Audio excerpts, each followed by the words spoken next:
नमस्कार। आज हम लोग भारतीय अर्थव्यवस्था से संबंधित कुछ मूलभूत अवधारणा पर पुनः काम करेंगे। ये हमारे प्रैक्टिस सेट की 40वीं सीरीज है। ये बहुत ही अधिक इम्पोर्टेंट है अगर आप अर्थशास्त्र के छात्र हैं और विभिन्न प्रतियोगी परीक्षाओं के लिए आप तैयारी कर रहे हैं, such as UPSC, such as UPPSC, such as UKPSC. ठीक है। और इसके अलावा जो अधीनस्थ बोर्ड के विभिन्न स्टेट्स के और इसके अलावा TGT, PGT and UGC net या जिसको आप लोग एनटीए नेट की संज्ञा देते हो इकोनॉमिक्स के अंतर्गत, उनके लिए बहुत अधिक इंपॉर्टेंट है। आप इस पर अनिवार्य रूप से ध्यान दें। तो आइए हम देखते हैं कि ये प्रश्न, महत्वपूर्ण प्रश्न कौन कौन से हैं तथा उनकी विस्तृत व्याख्या उत्तर सहित हम लोग देखते हैं। तो सबसे पहले प्रश्न आपका आता है, क्योंकि ये हमारी 39 में इसके पहले के क्वेश्चन मिल जाएंगे। 56 क्वेश्चन है आपका, रुपए का सर्वप्रथम अवमूल्यन कब किया गया? डिवैल्यूएशन फर्स्ट टाइम कब किया गया? तो मैंने आपको कल की भी क्लास में बताया था कि अभी तक हमारे पास 3 डिवैल्यूएशन हुए हैं। 3 डिवैल्यूएशन हुए हैं।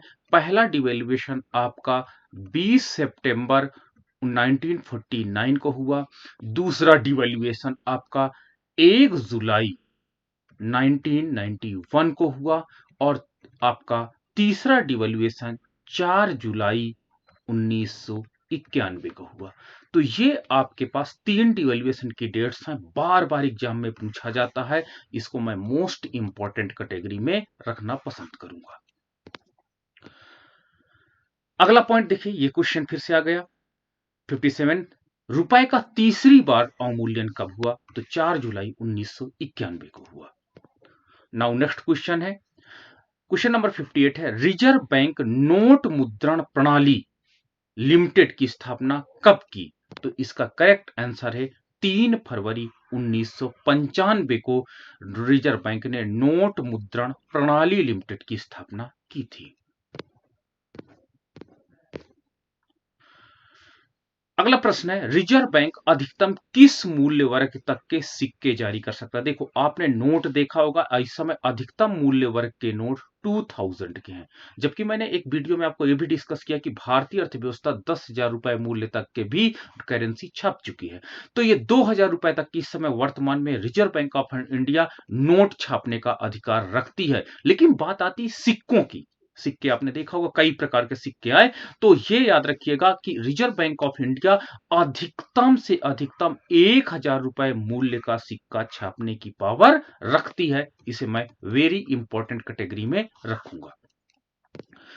नाउ अगला क्वेश्चन है, रिजर्व बैंक ऑफ इंडिया अधिकतम किस मूल्य वर्ग तक के बैंक नोट जारी कर सकता है? तो मैंने आपको बताया कि भारतीय अर्थव्यवस्था में ऐसी घटना हो चुकी है कि भारतीय अर्थव्यवस्था में एक ऐसा भी समय था जब भारतीय अर्थव्यवस्था में 10,000 रुपए का नोट भी चलन में आ चुका है, लेकिन अभी बंद है। अभी अधिकतम जो मूल्य है वो 2000 रुपए तक का नोट छापा जा रहा है। तो ये पॉइंट आप याद रखिएगा। आपको ये सरप्राइजिंग लगेगा कि 10,000 रुपए तक का नोट भी आ चुका है लेकिन बंद हो चुका है।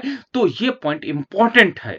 तो जब इकोनॉमी में क्राइसिस ज्यादा होती है तो बड़े मूल्य के नोट छापने की आवश्यकता पड़ जाती है। तो ये पॉइंट आपको नोट रखना पड़ेगा। अगला पॉइंट है, राष्ट्रीय साख परिषद की स्थापना कब की गई? तो करेक्ट आंसर है 22 दिसंबर 1977 को राष्ट्रीय साख परिषद की स्थापना की गई थी। नाउ राष्ट्रीय विकास परिषद, जिसको कहते हैं नेशनल डेवलपमेंट काउंसिल, की 27वीं बैठक में 12वीं पंचवर्षीय योजना की अंतिम मंजूरी कब दी गई थी? तो 26 दिसंबर 2012 को जो लास्ट 5 ईयर प्लान था, याद रखना 12वीं पंचवर्षीय योजना के बाद आपकी कोई 5 ईयर प्लान नहीं बनेगी। ये आपकी अंतिम पंचवर्षीय योजना के नाम से होता है। ये नहीं कि आप पढ़ने लगे 13वीं पंचवर्षीय योजना। ठीक है, नो। उसके बाद योजना आयोग को भंग करके नीति आयोग को उसी जगह पर लाया गया। तो नीति आयोग अपना ड्राफ्ट लॉन्ग टर्म के लिए लगाता है, तो वो 5 ईयर प्लान के नाम से न जारी करके वो अन्य नाम से जारी करता है। आपको अगला प्रश्न है, राष्ट्रीय विकास परिषद का गठन कब हुआ? 1952 में। मोस्ट इंपॉर्टेंट मैं कैटेगरी के अंतर्गत इस प्रश्न को रखूंगा, बार बार एग्जाम में पूछा जाता है। याद रखना, जितने भी प्लानिंग्स आपकी होती है, योजना आयोग प्लानिंग करता है और उसको अप्रूवल के लिए कहां भेजता है? राष्ट्रीय विकास परिषद। और राष्ट्रीय विकास परिषद जो राज्य के मुख्यमंत्रियों का एक समूह बैठता है इसमें, वो उस पर मुहर लगाता है कि ये प्लान लागू हो या लागू ना हो। तो राष्ट्रीय विकास परिषद, जैसे हमारे यहां राष्ट्रपति को पावर दी गई है, उसी प्रकार जैसे प्रधानमंत्री जी जो कोई ड्राफ्ट आपका लोकसभा या राज्यसभा करते हैं, फाइनली राष्ट्रपति के पास जाता है, उसी प्रकार योजना आयोग कोई भी प्लान बनाता है, लेकिन उस ड्राफ्ट में फाइनलाइज की मुहर राष्ट्रीय विकास परिषद ही लगाता है और वही रिजेक्ट करने की भी पावर रखता है। तो राष्ट्रीय विकास परिषद बहुत इंपॉर्टेंट रोल अदा करता है और इसकी स्थापना 1952 में हुई थी। राष्ट्रीय लेखा सांख्यिकी को क्या कहा जाता है? तो इसे हम लोग श्वेत पत्र कहते हैं। इसको मैं इंपॉर्टेंट कैटेगरी में रखना पसंद करूंगा। राष्ट्रीय नियोजन में रोलिंग प्लान की अवधारणा किसके द्वारा लागू की गई थी? तो ये वास्तव में जनता सरकार द्वारा रोलिंग प्लान के कॉन्सेप्ट को लाया गया था। तो ये मोस्ट इंपॉर्टेंट कैटेगरी के अंतर्गत मैं रखूंगा। राष्ट्रीय ग्रामीण विकास संस्थान कहां पर स्थित है? ये पॉइंट बार बार एग्जाम में पूछा जाता है, इंपॉर्टेंट कैटेगरी में मैं इसको लाऊंगा। ये हैदराबाद में है, राष्ट्रीय ग्रामीण विकास संस्थान, नेशनल रूरल डेवलपमेंट इंस्टीट्यूट। अगला पॉइंट है, राष्ट्रीय कृषि विपणन संस्थान कहां स्थित है? तो राष्ट्रीय कृषि विपणन संस्थान आपका जयपुर में स्थित है। अगला पॉइंट है, राष्ट्रीय आय की सामाजिक लेखांकन गणना की करने की विधि का विकास किसने किया? तो याद रखना, सोशल अकाउंटिंग, याद रखना, इसको रिचर्ड स्टोन ने प्रारंभ किया था। नेशनल इनकम को कैलकुलेटिंग मेथड के अंतर्गत है और ये आपको मैं मोस्ट इंपॉर्टेंट कैटेगरी में रख रहा हूं, बार बार एग्जाम में पूछा गया है। सोशल अकाउंटिंग गणना मेथड किसने डेवलप किया है? तो रिचर्ड स्टोन नाम याद रखिएगा। अगला पॉइंट है, राजकोषीय घाटे और बजटी घाटे का अंतर किसके बराबर होता है? तो ये सार्वजनिक ऋण के बराबर होता है। ये पॉइंट याद रखिएगा कि पब्लिक डेप्ट इज इक्वल टू आपके पास fiscal deficit minus budgetary deficit. ठीक है, तो इस प्रकार आपके पास जो आपका पास ये कॉन्सेप्ट आपका बन जाता है। तो इसको राजकोषीय घाटे और बजटी घाटे के अंतर को आपको किसके बराबर हो जाता है? सॉरी, ये फॉर्मूले में थोड़ी सी प्रॉब्लम है, इसको मैं बाद में आपको एक्सप्लेन करता हूं। ठीक, किसके बराबर होता है? सार्वजनिक ऋण के बराबर होता है। रबी की फसलों में कौन सी फसलें आती हैं? रबी की फसल जो वास्तव में नवंबर में बोई जाती है, अक्टूबर नवंबर में, और इसे मार्च में क्या किया जाता है? कट किया जाता है, काटा जाता है। यानी हल्का जब प्रारंभ टेम्परेचर बढ़ना शुरू होता है तो वहां पे उगाई जाती है, और जब टेम्परेचर यहां पर क्या होता है कि नॉर्मल बना रहता है, लगभग कम होता जाता है, सॉरी यहां पे टेम्परेचर कम होता जाता है, कम होता जाता है, और मार्च से टेम्परेचर बढ़ता है तो ये फसल पक जाती है। तो इसमें गेहूं, जौ, चना, मटर, सरसों व आलू आदि हैं। रबी की फसलों की बुआई कब की जाती है? तो अक्टूबर नवंबर में मैंने बोला। रबर के उत्पादन में भारत विश्व का कौन सा स्थान है? तो रबर के उत्पादन में भारत का विश्व में चौथा स्थान है। अगला पॉइंट है, रबर की प्रति हेक्टेयर उत्पादकता भारत तथा का विश्व में कौन सा स्थान है? तो भारत का प्रति हेक्टेयर उत्पादकता के मामले में भारत का पहला स्थान है। यह पॉइंट आप नोट रखिएगा। प्रति हेक्टेयर उत्पादकता बहुत अच्छी है भारत में। योजना आयोग के किसके सर्वेक्षण के आधार पर गरीबी रेखा से नीचे के लोगों का आकलन करता है? तो गरीबी से रेखा यानी बीपीएल लाइन के नीचे जो आपकी ये गणना होती है, ये राष्ट्रीय नमूना सर्वेक्षण संगठन NSSO द्वारा इसे किया जाता है। ठीक है, यानी गरीबी सर्वेक्षण इसके द्वारा संपादित किया जाता है, जबकि नेशनल इनकम CSO द्वारा संपादित किया जाएगा। योजना आयोग किस तरह की संस्था है? योजना आयोग आपकी अर्ध संवैधानिक संस्था है। ये पॉइंट आप नोट रखिएगा, पूरी तरह संवैधानिक संस्था नहीं है।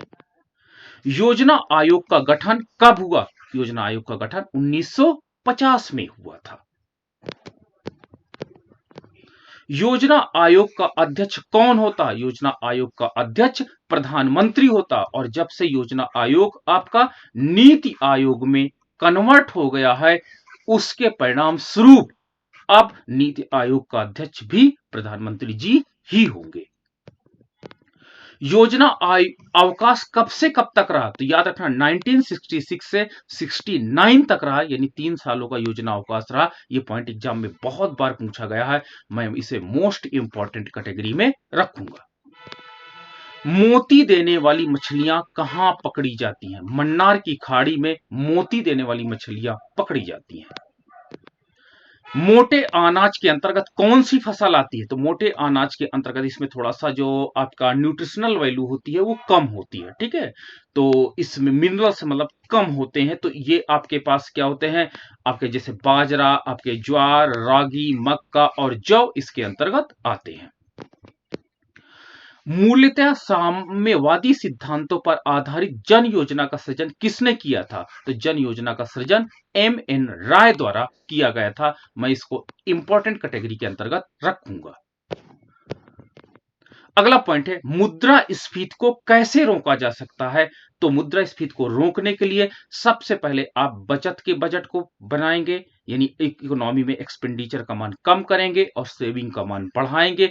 प्रत्यक्ष कर के कराधान में वृद्धि करेंगे, यानी डायरेक्ट टैक्स आप इकोनॉमी में ज्यादा लगाएंगे, जिससे लोगों की हाथ में मुद्रा का मान कम हो जाएगा। जब डायरेक्ट टैक्स लगेगा तो मुद्रा कम हो जाएगी, जिससे उनकी परचेजिंग पावर डिक्लाइन कर जाएगी और सरकारी व्यय में कटौती करके गवर्नमेंट से कहेंगे कि अब ज्यादा प्लान्स पर खर्च ना करें। तो इससे इकोनॉमी में इन्फ्लेशन रोका जा सकता है। सीधा मतलब है इन्फ्लेशन रोकने का मतलब होता अर्थव्यवस्था में मनी फ्लो को आप कम कर दो। जब इकोनॉमी में मनी फ्लो कम हो जाएगा तो ऑटोमेटिक है कि उससे मुद्रास्फीति कंट्रोल हो जाएगी।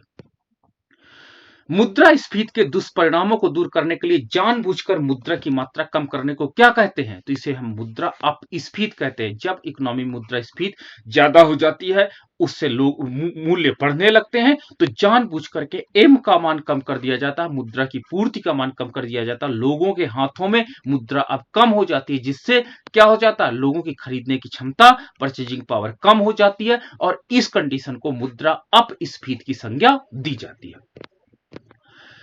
मुद्रा स्वयं मुद्रा का निर्माण करती है, यह कथन किसका है? यह है क्रोमर का कथन है। अगला पॉइंट है, मुद्रा के माध्यम से किए जाने वाला विनिमय कौन सा है? तो मुद्रा के माध्यम से किए जाने वाला विनिमय क्रय तथा विक्रय कहलाता है। अगला पॉइंट है, मुद्रा की मात्रा में कमी क्या कहलाती है? तो यह मुद्रा संकुचन कहलाता है। मिश्रित अर्थव्यवस्था का क्या तात्पर्य है? जब सार्वजनिक क्षेत्र और निजी क्षेत्र दोनों एक साथ काम करते हैं तो इस प्रकार की इकोनॉमी को मिश्रित क्षेत्र कहा जाता है। यानी गवर्नमेंट सेक्टर की कंपनियां या गवर्नमेंट और उसके साथ साथ निजी क्षेत्र काम करते हैं, तो इस प्रकार की इकोनॉमी को हम लोग मिश्रित अर्थव्यवस्था की संज्ञा देते हैं। मोस्ट इंपॉर्टेंट कैटेगरी के अंतर्गत हम इसको रखते हैं। मानव विकास सूचकांक की अवधारणा का प्रतिपादन कब हुआ? मॉरिस डी मॉरिस ने, यानी इसे सबसे पहले तो महबूब उल हक ने बनाया था, और इसके अंतर्गत 3 सूचकांक शामिल किए गए, और उसको क्या कहते हैं, पाकिस्तान के अर्थशास्त्री महबूब उल हक ने बनाया, और मॉरिस डी मॉरिस ने इसे साइंटिफिक रूप से आगे बढ़ाया। तो ये क्या होता है, किसी देश के आर्थिक विकास का मापक माना जाता है। मानव विकास सूचकांक की अवधारणा का प्रतिपादन किससे किया? इसको मैं मोस्ट इंपॉर्टेंट कैटेगरी में रखूंगा, आप जरूर देखिए। तो याद रखिए, पाकिस्तान के अर्थशास्त्री महबूब उल हक ने इसे बनाया था। एग्जाम में बार बार पूछा गया है। अगला क्वेश्चन है, मानव विकास सूचकांक में कौन कौन से सूचकांक शामिल है? ये एग्जाम में बार बार एग्जाम में पूछा जाता है, मैं इसलिए आपको साथ डिस्कस कर रहा हूं। मानव विकास सूचकांक में कौन कौन से सूचकांक को शामिल किया जाता है? तो इसके अंतर्गत 3 सूचकांक है। पहला सूचकांक है जीवन प्रत्याशा सूचकांक, ठीक है, लाइफ एक्सपेक्टेंसी इंडेक्स। दूसरा आपका है शिक्षा सूचकांक, आपका एडुकेशन सूचकांक और सकल घरेलू उत्पाद सूचकांक, ये तीसरा सूचकांक है। तो ये पॉइंट याद रखिएगा, एग्जाम में भी एक ऑप्शन और दे देंगे, अब पूछा जाएगा एग्जाम में कि इसमें से कौन सा नहीं है, तो ये तीन आपको याद होने इंपॉर्टेंट है। महबूब उल हक के सहयोगी कौन थे? तो महबूब उल हक के सहयोगी आमर्त कुमार सेन थे, जो वर्तमान में बहुत बड़े अर्थशास्त्री हैं, और सिंगर हंस भी थे। मंदड़िया व तेजड़िया शब्द का प्रयोग किससे संबंधित है? तो मंदड़िया और तेजड़िया शब्द का प्रयोग शेयर बाजार से संबंधित है। भूमिहीन कृषकों तथा श्रमिकों के रोजगार हेतु कौन सा कार्यक्रम चलाया गया? तो भूमिहीन श्रमिकों के लिए RLEGP, यानी जो किसान, ऐसे किसान जिनके पास जमीन नहीं है, खुद की जमीन नहीं, दूसरे के खेतों पे काम करते हैं, या ऐसे श्रमिक जिनके पास कुछ जमीन नहीं है, तो इनको एम्प्लॉयमेंट की, अगर अपना खेत होता तो हम अपने खेत में काम करते, तो जब भूमिहीन कृषक और या श्रमिक है और जिनके पास अपनी खुद की जमीन नहीं है, तो उनके रोजगार के लिए rural landless employment guarantee program RLEGP को चालू किया गया। भूमि के बदले, उपयोग के बदले भूस्वामी को दिया जाने वाला पुरस्कार लगान कहलाता है। देखो ये पॉइंट याद रखना कि आपका श्रम को, जो श्रम का प्रतिफल में जो मिलता है वो मजदूरी कहलाएगी। ठीक है, आपके पास पूंजी के बदले जो भी आपको रिवार्ड दिया जाता है वो ब्याज कहलाएगा। ठीक है, उसी प्रकार भूमि के बदले जो दिया जाता है वो लगान कहलाता है। साहसी को लाभ या हानि मिलता है और संगठन को वेतन मिलता है। ये पॉइंट आप याद रखिएगा। भुगतान संतुलन किसमें निहित है? दृश्य व्यापार, अदृश्य व्यापार और ऋण, इन तीनों को मिलाकर के भुगतान संतुलन का कॉन्सेप्ट बनता है। भारतीय द्वारा संचालित पहला बैंक कौन सा था? तो अवध कॉमर्शियल बैंक भारतीयों द्वारा संचालित पहला बैंक था। भारतीय स्टेट बैंक के सहयोगी बैंक वर्तमान में कितने हैं? तो भारतीय स्टेट बैंक के इस समय 5 सहयोगी बैंक हैं जो भारतीय स्टेट बैंक के अंतर्गत काम कर रहे हैं, और इनका नाम मैं बताता हूं आपको। तो इसमें है पहला state bank of Bikaner and Jaipur, state bank of Hyderabad, state bank of Indore, state bank of Patiala व स्टेट बैंक ऑफ मैसूर। इसको मैं मोस्ट इंपॉर्टेंट कैटेगरी में प्रश्न को रखूंगा, ये पॉइंट आप इंपॉर्टेंट है।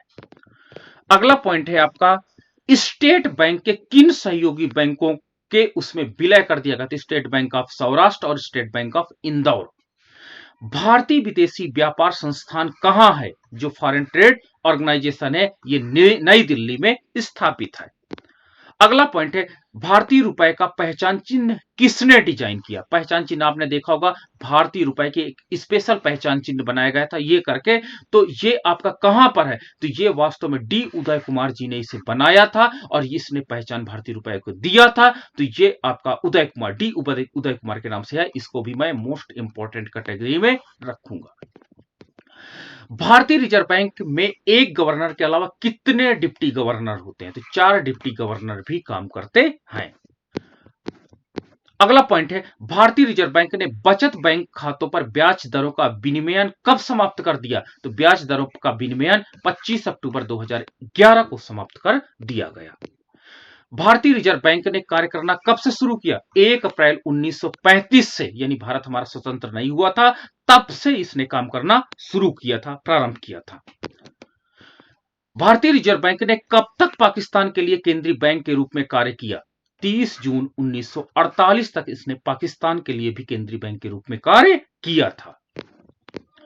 भारतीय रिजर्व बैंक द्वारा नकद कोष अनुपात की कमी की जाती है, तो इसका साख सृजन पर क्या प्रभाव पड़ता है? तो साख सृजन क्या हो जाती है? बढ़ जाती है, क्योंकि CRR, कैश रिजर्व रेशियो, अगर कम होगी तो क्रेडिट क्रिएशन बढ़ेगा, और अगर CRR बढ़ेगा तो क्रेडिट क्रिएशन कम होगा, यानी दोनों के बीच में निगेटिव रिलेशनशिप पाया जाता है। भारतीय रिजर्व बैंक की दूसरी अनुसूची में सम्मिलित बैंकों को क्या कहा जाता है? उनको अनुसूचित बैंक के नाम से जाना जाता है। भारतीय रिजर्व बैंक का राष्ट्रीयकरण कब हुआ? तो 1949 में भारतीय रिजर्व बैंक का राष्ट्रीयकरण किया गया। भारतीय रिजर्व बैंक का मुख्यालय कहां पर है? तो मुंबई में भारतीय रिजर्व बैंक ऑफ इंडिया का मुख्यालय है। भारतीय रिजर्व बैंक की खुली कार्रवाई का क्या अर्थ है? ओपन मार्केट ऑपरेशन, अर्थात क्रय विक्रय में क्या है? तो सरकारी बांडों का ओपन मार्केट में खरीदा और बेचा जाता है। इससे अर्थव्यवस्था में मनी फ्लो को कंट्रोल किया जाता है। तो ये आपके साथ मैंने डिस्कशन किया कुछ इंपॉर्टेंट क्वेश्चंस जो बहुत फंडामेंटल हैं, बेसिक्स हैं, और इनको आप जरूर याद ध्यान दीजिएगा, देखिएगा। और अगर आपकी कोई प्रतिक्रिया है, ठीक है, कुछ यहाँ पे प्रॉब्लम क्रिएट हो रही है या कुछ और टॉपिक्स पे आप वीडियो चाहते हैं, तो आप हमें अवश्य अवगत कराएं। So much thank you.